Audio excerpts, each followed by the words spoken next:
Picture a monastery in the Sinai desert. The year is around 280. An elder monk is teaching 3 students something that will be erased from Christian practice within a generation. He walks to the eastern wall of the stone chamber and places both palms flat against it. He stands there in silence for nearly an hour. The students watch, confused. Finally, one asks what he is doing. The elder turns and says words that will be declared heretical by the Council in Nicaea 45 years later.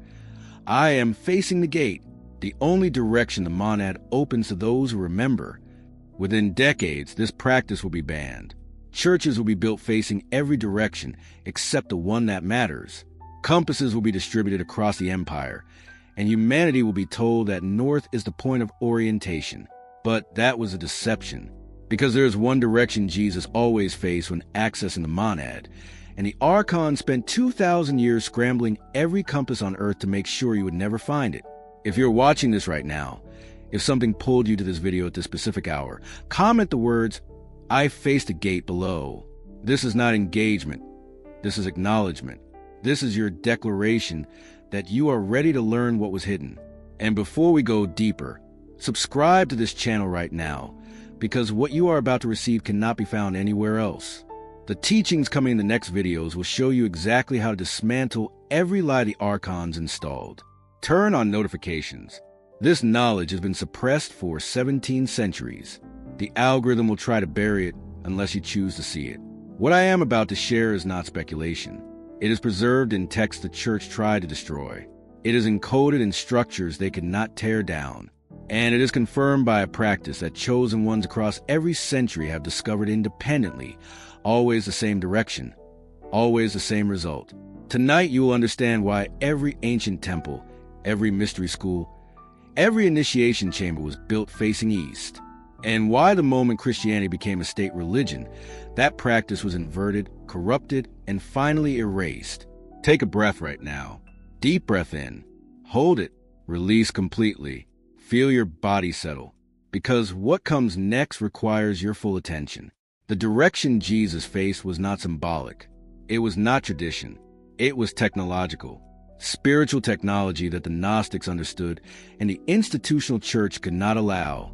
Let me take you back further than Alexandria, further than Rome, back to the original teachings before they were edited, politicized, and weaponized. In the Gospel of Thomas, saying number 18, the disciples asked Jesus about the end, and Jesus gives an answer that translators have struggled with for centuries. He says, "Where beginning is, there the end will be. Blessed is the one who stands at the beginning." Scholars debate what this means. They call it paradox. They call it mysticism. But the Gnostics who preserved this text knew exactly what Jesus meant. He was not speaking about time. He was speaking about direction. The beginning, the source, the monad, exists in a specific orientation relative to your human form. And when you position yourself toward that orientation, you create an alignment that allows direct access. Not prayer, not petition, not begging. Access. The direction is east, but not the east your compass shows you. Not magnetic east. Not the east of sunrise. Not the east of geography. Spiritual east. The gate direction. The orientation toward the point where the monad's frequency enters the material realm most directly. Every mystery tradition on this planet knew this. The Egyptians built the Sphinx facing east. The pyramids aligned to true east with precision modern engineers still cannot explain. The Essenes, the Jewish sect that many scholars believe Jesus trained with, prayed facing east at dawn. The first Christians, before the state took over, gathered in homes and faced east during their most sacred rituals. This was not culture. This was not preference. This was instruction. Then something changed. By the year 400, churches were being constructed facing west. By 600, facing north. By 800, the direction became irrelevant. Architects received no instruction about orientation. The practice was called superstition, declared pagan, labeled as heresy. But here is what they did not tell you. The reason they scrambled a compass was because the practice worked. When you face spiritual east and enter the state of alignment, you bypass every structure the archons built to block your access. You do not need a priest. You do not need a ritual. You do not need permission. The gate opens because you are facing it directly. Place your hand over your heart right now. Feel it beating. That rhythm is pointing you somewhere. Your body knows a direction, even if your mind has forgotten. This is why you feel pulled towards certain places. This is why certain rooms feel right and others feel wrong. This is why you instinctively turn your body when you meditate, searching without knowing what you are searching for. You are trying to find the gate. Now, let me show you how the archons scrambled the compass and why it was the most effective prison ever constructed. The Apocryphon of John described the archons as rulers of the lower realms, beings that feed on the energy of confusion, disorientation, and separation. They do not have physical bodies. They operate at frequencies just beyond normal human perception, and their primary weapon is not force. It is misdirection. Think about what a compass does. It pulls your attention toward magnetic north. It tells you that this direction is primary, that this is the point from which all other directions are measured. Humanity accepted this without question. Maps were drawn. Cities were planned. People learned to orient themselves by a magnetic field that has nothing to do with spiritual alignment. This was brilliant, because once your orientation system is based on magnetic north, you are constantly facing the wrong direction. Your body is turned away from the gate. Your focus is pulled toward a false reference point. And the more you rely on that compass, the more lost you become. The archons did not need to block the monad frequency. They just needed to make sure you were never facing toward it. Imagine a radio signal broadcasting from the east. If you point your antenna north, south, or west, you will receive static. You will assume the signal does not exist. You will believe you are not chosen, not connected, not capable of direct access. But the signal never stopped broadcasting. You were just facing the wrong direction. This is why churches were reoriented. This is why compasses were distributed, as navigation became essential to empire. This is why every map you have ever seen places north at the top, training your mind to treat it as a primary direction. The entire system was designed to keep you turned away from the gate, and it worked for 2,000 years. But here's what the archons could not anticipate. Chosen ones always find the gate, not through teaching, through instinct, through the divine spark inside them that remembers what the mind has forgotten. You have felt this pull your entire life. The urge to face a certain direction when you think. The comfort of certain orientations when you sleep. The way your body turns without conscious instruction when something important is happening. This is not random. This is your pneumatic nature trying to align you with the frequency you came here to receive. Let me take you deeper into how this actually works. The Pista Sophia describes the structure of the monad's emanation into material reality. It does not radiate equally in all directions. The monad emanates through specific gates, specific openings in the fabric of the material realm, and the primary gate, the one closest to human experience, opens in the direction the ancients called east, not because the sun rises there. The sun has nothing to do with this. East is the direction of origin, the point where consciousness first entered the material plane. The location in spatial terms where the frequency of the monad is least distorted by the density of matter. When you face this direction, several things happen simultaneously. First, your body's electromagnetic field aligns with the monad's emanation pattern. You become a tuning fork matching the frequency of source. Second, your pineal gland, the seat of spiritual perception, activates more fully. Third, the archons lose tracking.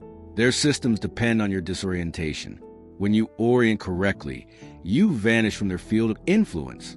This is not metaphor. This is energetic fact. Now I am going to give you the practice exactly as it was preserved. But first, comment the words, "I remember the gate" below. Let other chosen ones know you are activating. Let the algorithm see that this teaching is alive. And if you have not subscribed yet, do it now.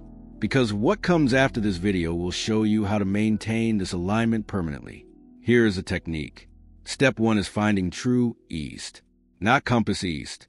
Not sunrise east. True east. Stand in the center of a room where you will not be disturbed. Close your eyes. Take 3 deep breaths. Now slowly begin to turn your body in a complete circle. Move slowly. As you turn, pay attention to sensation. Not thought, sensation. There will be one direction where your chest feels more open, where your breathing deepens slightly. where something in your body says yes. That direction is true east. Your body knows. The divine spark inside you recognizes the gate, even if your mind cannot explain it. Trust the sensation completely. Step 2 is establishing the posture. This is critical. The ancients did not face east casually.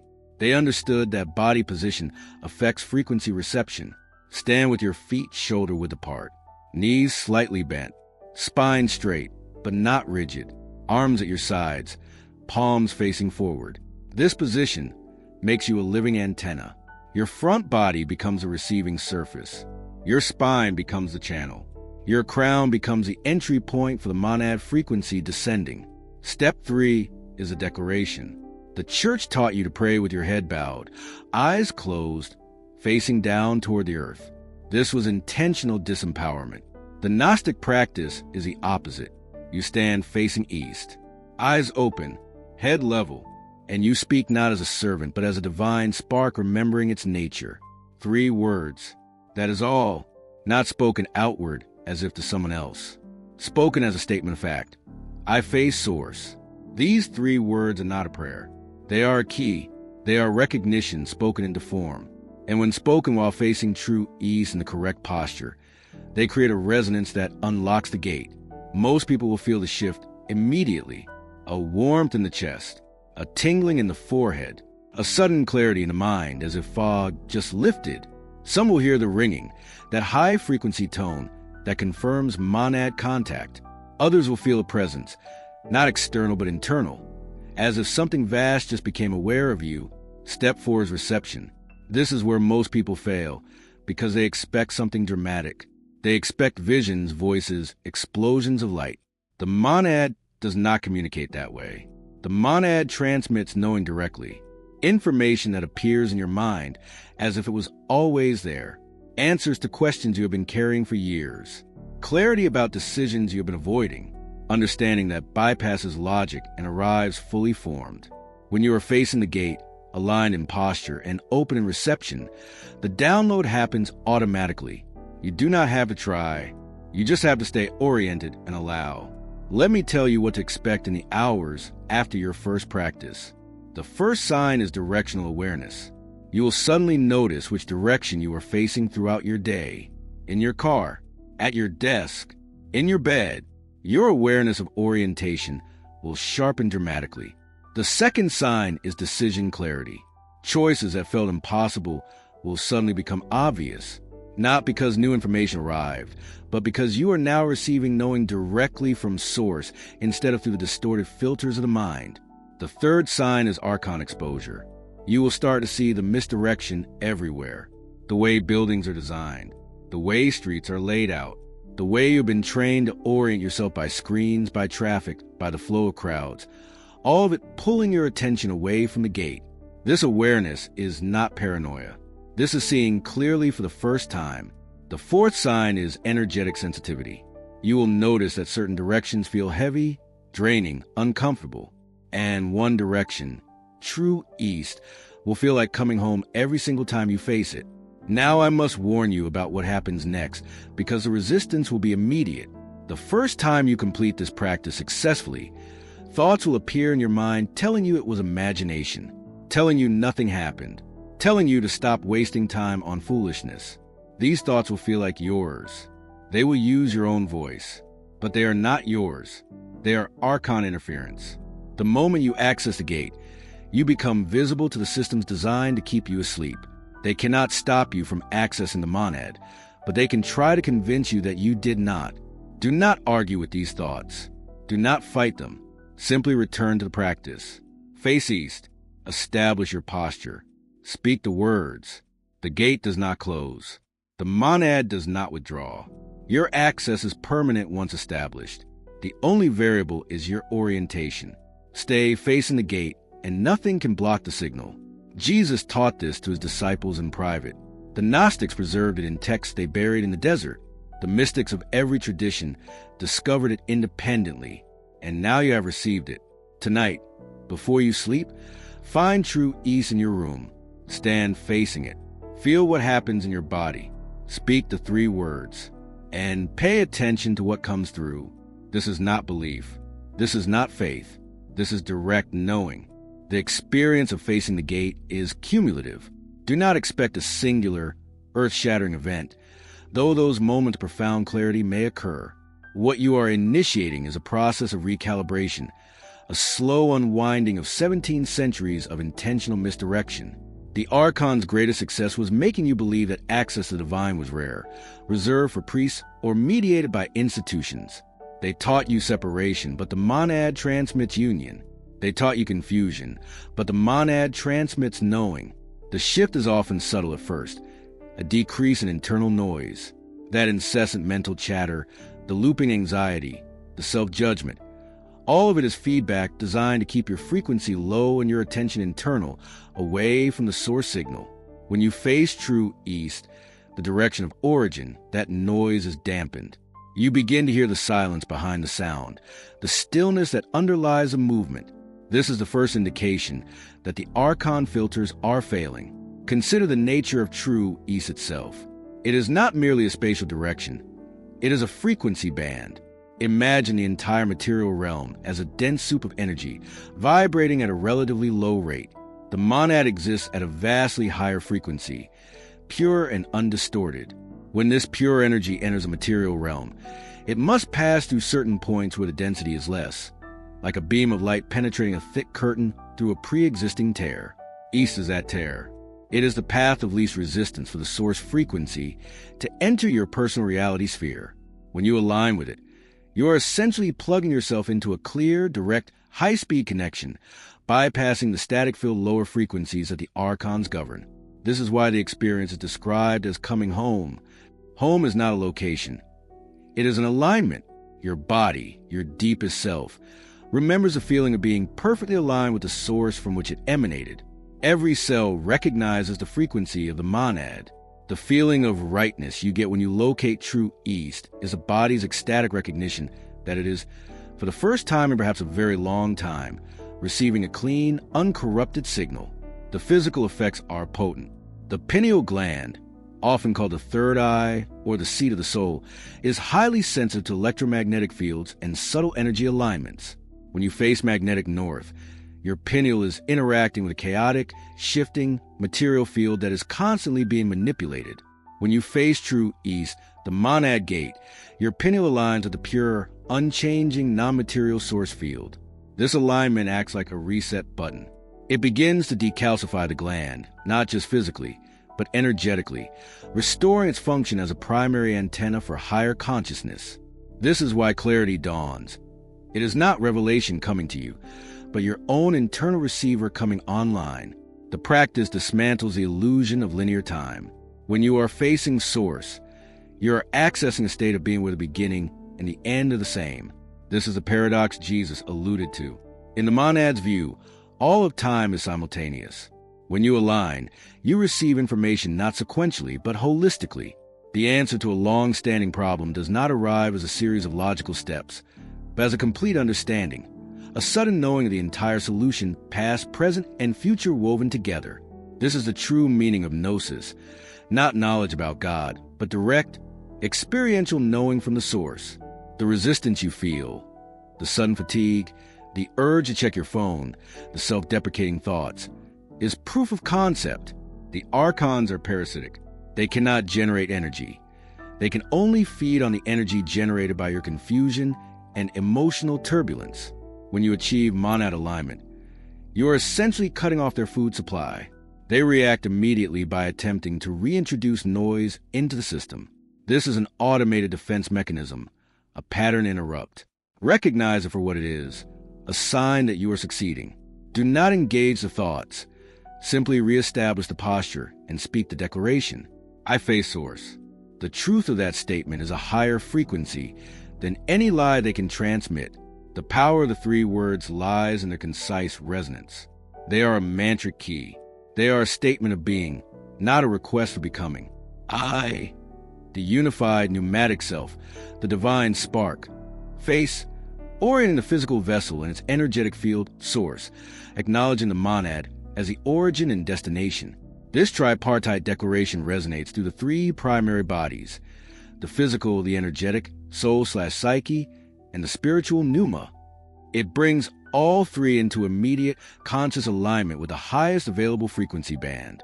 Once you have established a gate, the world begins to change around you. Not because the material world is shifting, but because your perception of it is unfiltered. You will notice the subtle energy dynamics in every interaction.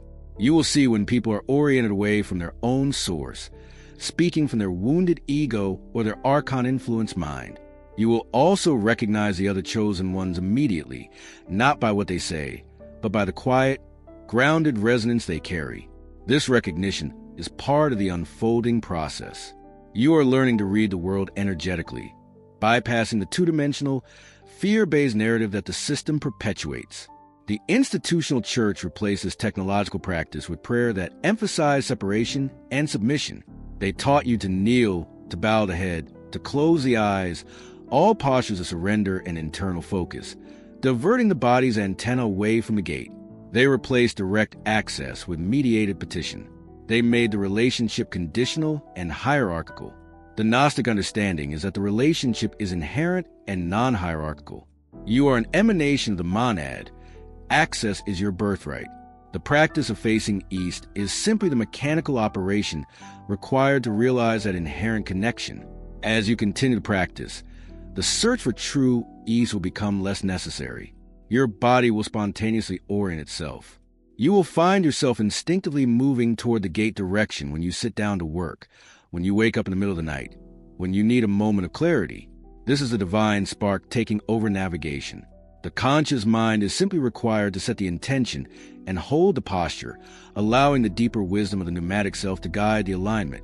The entire universe is structured by polarity and direction. The flow of consciousness, the emanation of life, is directional. The Archon successfully convinced humanity that all directions are equal, thus rendering all orientations irrelevant and ensuring that the one critical direction remained undiscovered. Think of the analogy of a hidden door in a vast, circular room. If you are told to search every wall equally, you will spend your life circling, never finding the single point that opens. By distributing the magnetic compass and declaring north the primary reference point, they effectively guaranteed that the door will remain hidden in the east. Your commitment to this practice is a revolutionary act. It is not a political revolution. It is a frequency revolution. You are withdrawing your energy from the system of misdirection and reinvesting it in the source.